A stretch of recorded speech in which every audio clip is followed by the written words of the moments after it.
My name is Sarah, and I want to share my story with you. A story of love, mistakes, and hope. I wasn't always the confident person I am today. I was a quiet child, introverted and shy. I didn't speak much, and I had very few friends. My parents were very strict and didn't allow me to do the things I wanted to do. They said there was no time for playing, no need for friends, and no place for hobbies. I spent most of my time at home, watching other children outside, wishing I could join them, but my parents insisted I stay inside.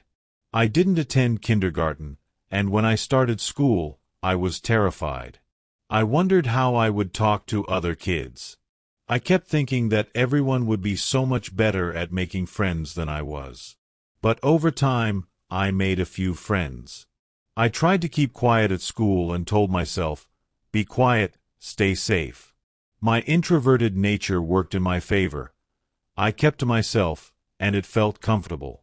I had big dreams, though. I wanted to join art classes and take part in sports because I loved drawing, but my parents didn't believe in that. They would always say, "Focus on your studies.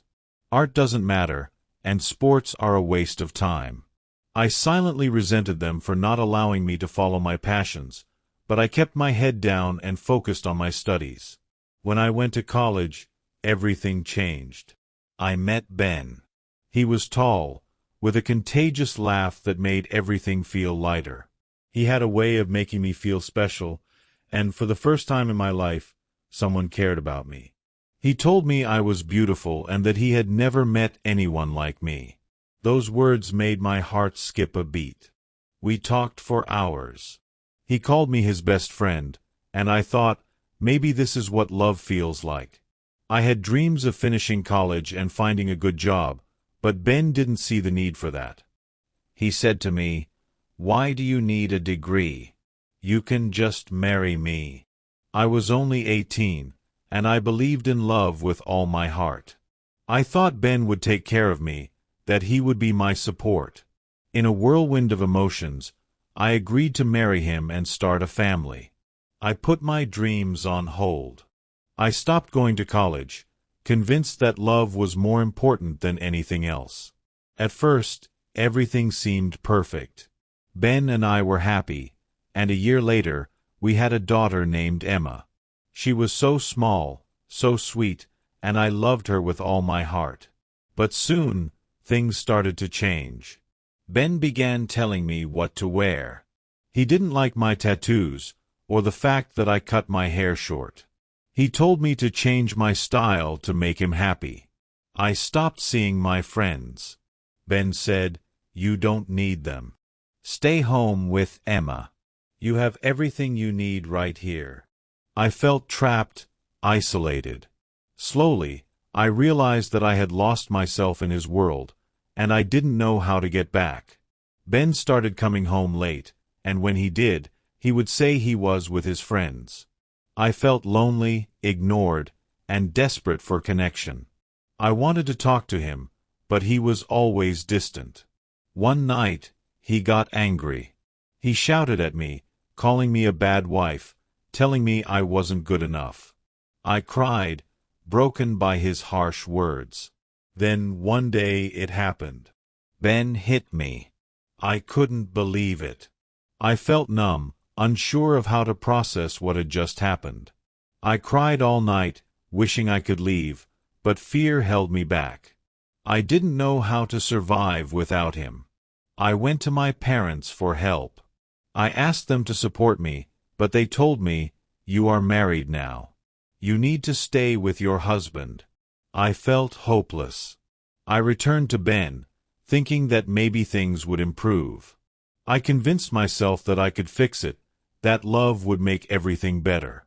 A year later, I found out I was pregnant again. This time, I had a son named Jack. He looked just like me, and I couldn't have been more in love with him. But when I came home from the hospital, Ben wasn't there. He didn't even bother to visit me. When I came home, he just asked, "Why are you back so soon?" It hurt. And I felt smaller when I found out Ben had a girlfriend. He didn't even try to hide it. He looked me straight in the eye and told me, "She loves me more than you." The words stung, and I felt so insignificant, like I didn't matter. I wanted to leave, but I didn't know how. I had no money, no support, and I had 2 kids to take care of.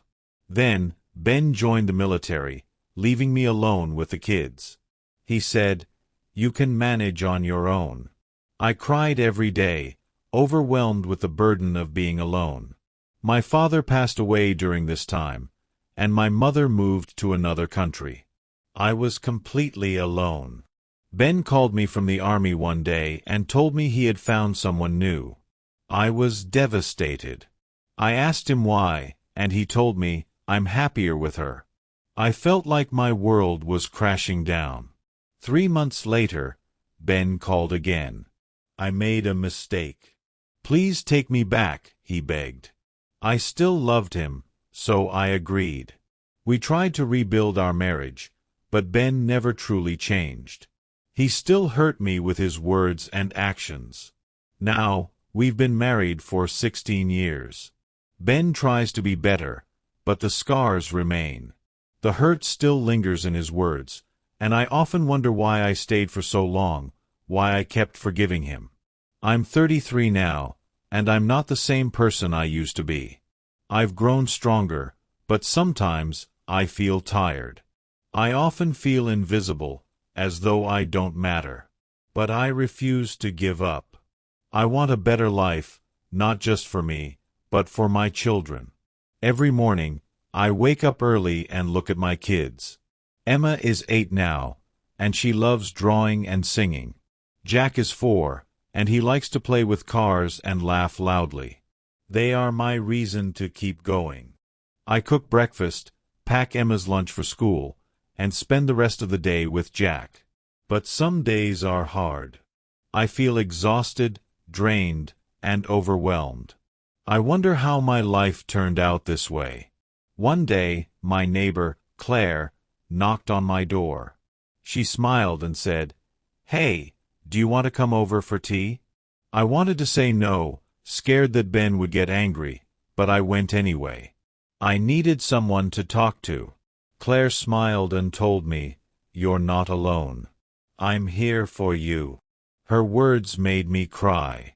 For the first time in a long time, I didn't feel alone anymore. Claire gave me an idea. She suggested, "Why don't you start working from home? You can do something small, just for yourself." I thought about it. Ben didn't want me to work outside, but maybe I could bake cakes and sell them.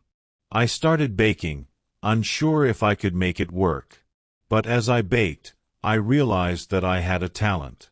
My cakes were delicious, and people started ordering them. For the first time in years, I felt proud of myself. I felt like I was doing something for me. One day, Ben came home, angry as usual. He shouted, "Why are you baking? You don't need to work. Stay home and take care of the kids." I looked at him and said, "I need to do this, for me and for the kids. I won't stop." Ben was shocked.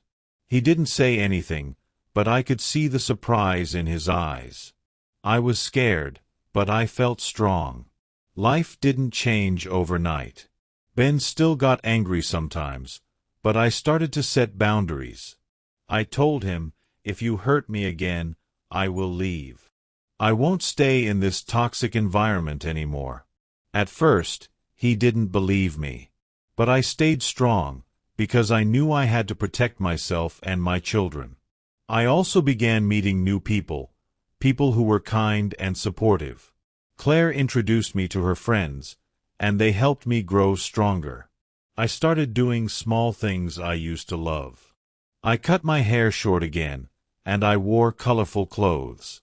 Slowly, I started to feel like myself again. One day, Emma looked at me and said, "Mom, you look so happy." Those words made me smile, and I realized that I was changing. I'm thinking about what I want in life. I want to feel free. I want a safe, happy life for my children. I don't know if Ben will ever change, but I know that I have changed. I'm not the scared girl I used to be. I tell myself, one day, you will find peace. I don't know when, but I believe it will happen. If you're reading my story, I want you to know something. You are strong. You can survive tough times. Don't give up on yourself. I hope my story gives someone hope. If you enjoyed my story, please like, subscribe, and share.